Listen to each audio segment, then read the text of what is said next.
Hey everyone, real quick, if you haven't already, please hit the like button, share this video on Facebook, Instagram, Twitter, or whatever social media platform you use, and hit the subscribe button if you haven't done so already.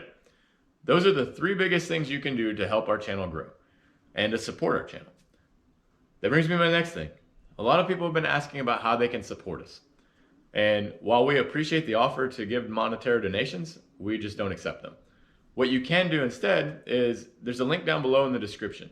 That link will take you to Farm Focus website that has our Freedom Farms merchandise on it. All of our apparel on there is 100% made in the USA. The shirt is made here, the decals are made here, and then they're put on the shirts all here in the United States. There's also decals on there, and shortly there'll be sweatshirts. So if you're interested in that stuff, please go check out Farm Focus website. The link is down below in the description. It'll take you straight to our shop. Thank you and enjoy the videos.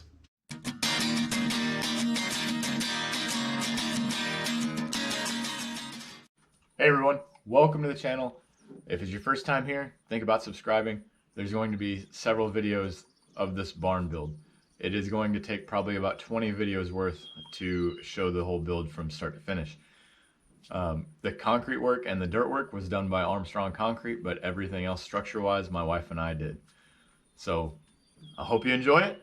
We're going to stop and try to give you tips and tricks along the way, but you're going to need more than that to build a barn on your own. So don't think that we're going to teach you the entire way to do it. You need to do a lot of research on your own before building your own structure. So I hope you enjoyed the videos, and if you haven't already, hit that like button. Morning everyone. We're back at it, day 2. We enlisted more help. So Cheyenne's sweeping and she's going to help us put some screws in. I think Gage is coming out. I think he's changing clothes. Chris is over here marking the sole plate, the 5 foot on center, just like we did yesterday, so we know where to put our studs. And then this board will slide down that way. It's got a gap down there. But anyways, that'll all line up and we'll know where to put everything. And once we get everything marked, it's a pretty quick process as far as throwing them together. And then, as you guys seen yesterday, it's a fiasco as the walls get taller. So, because even though the walls are actually the same height all the way down, it gets taller for us because we're going down the slope. But I had a genius plan for that. I don't know about genius. I bet you it works and it's a little safer. Well, we'll try it on this side. That's what I said. It's unfair advantage though, because now we've already had practice and we know what to expect from that side. I'm getting screwed on this deal. Anyways, we're gonna put you guys on time lapse for a little bit because this is all mundane tasks that we did yesterday, and then let you watch the show for now.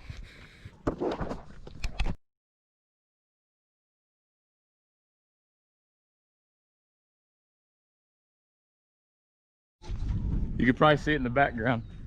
That's our trusses for this building. Menards is dropping them off. They've got them on a semi-trailer. We can't get a semi-trailer in our driveway and stuff like that. We were gonna have them originally bring them through here, but they have this deal on their truck that acts as forks at the back. You'll see it here in a minute. He'll go up there, lift them up, and then he'll actually just drive straight forward with the truck. And then he'll come up here and he'll back them up and set them right here. So I'll leave you guys on normal video so you can see it, and I'll just let you enjoy it. Seeing that pretty neat innovation.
All right, we got the trusses unloaded. They're just sitting down there. We've got them slightly leaning against that stem wall.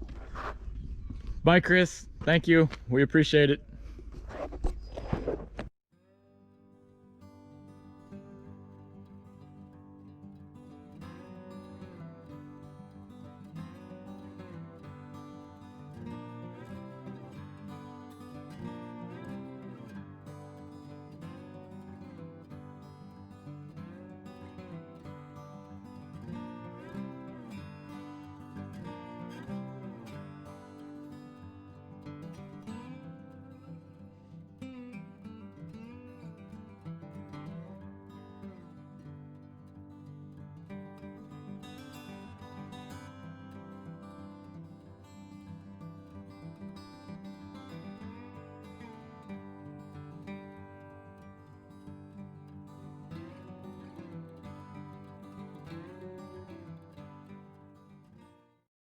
try this at home.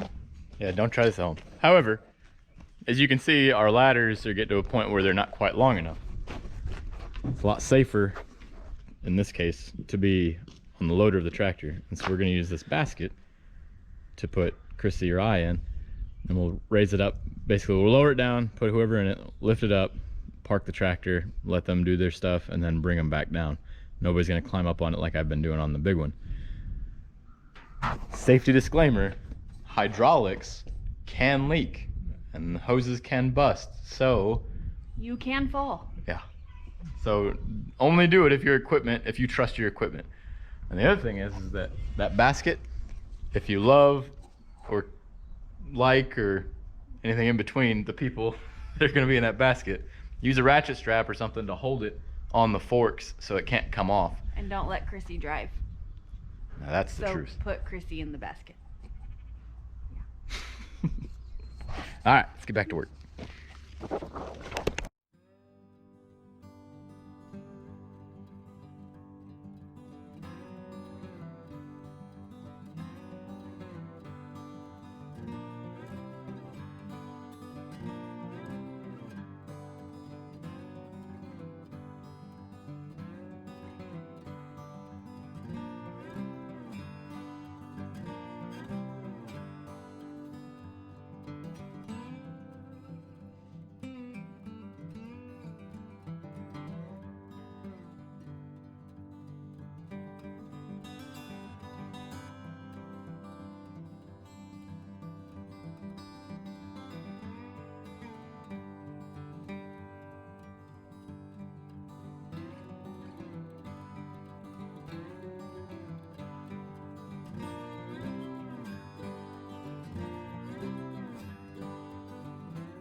All right, everyone, it's quitting time.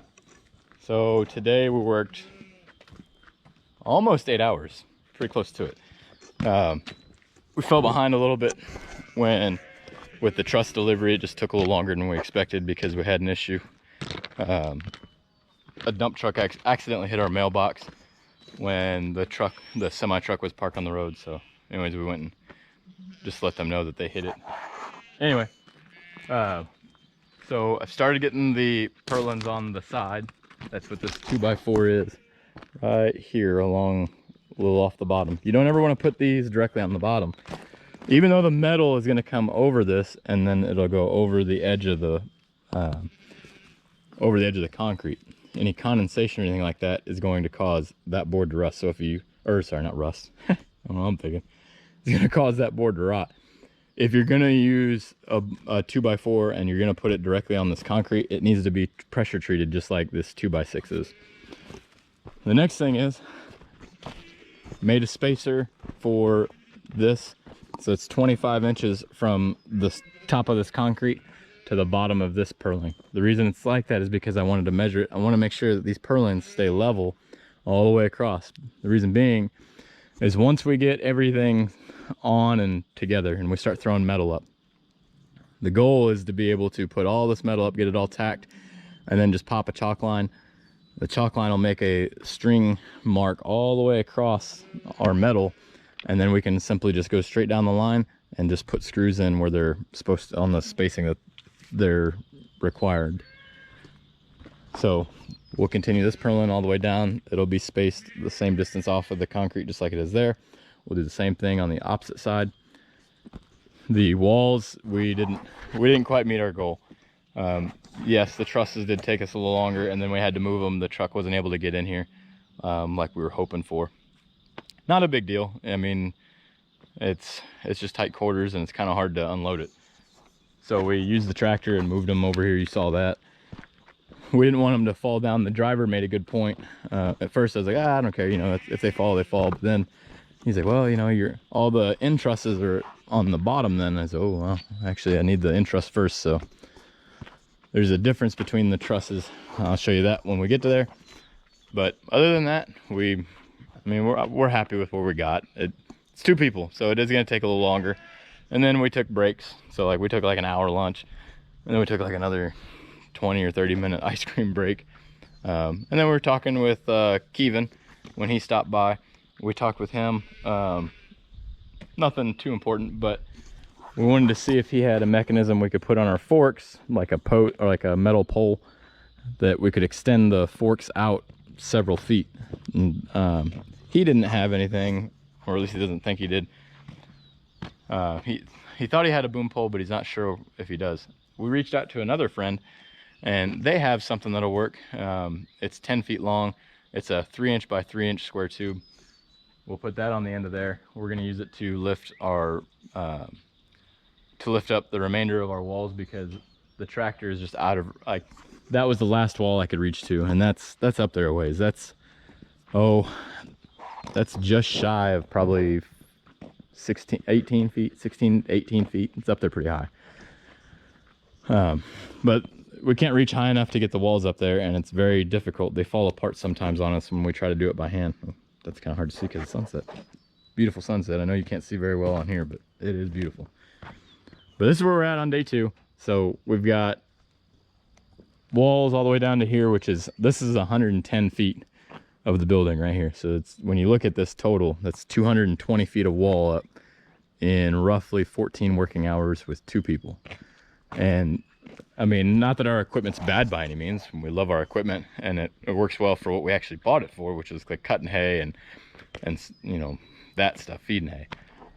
Not exactly made for lifting trusses or walls, but we made it work. So like I said, not bad. At the end of 14 hours, I'm pretty happy with what we got with 2 people. So really it's 28 man hours, because you got 2 people working 14 hours. You can do the math.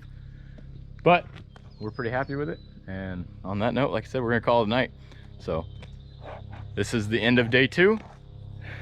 So I'm gonna say where we wanna be. Whether or not we get there may be another story. End of day 3, which won't be until probably Saturday, I wanna have all the purlings on. Oh, you probably can't see because of sunlight. I wanna have all the purlings on the walls, all the way around. And I want all the walls up too. So all the walls up, and all the purlings on all the walls all the way around. So we will see if we can get there. Other than that though, like I said, have a great week and a blessed night, and we'll see you next time.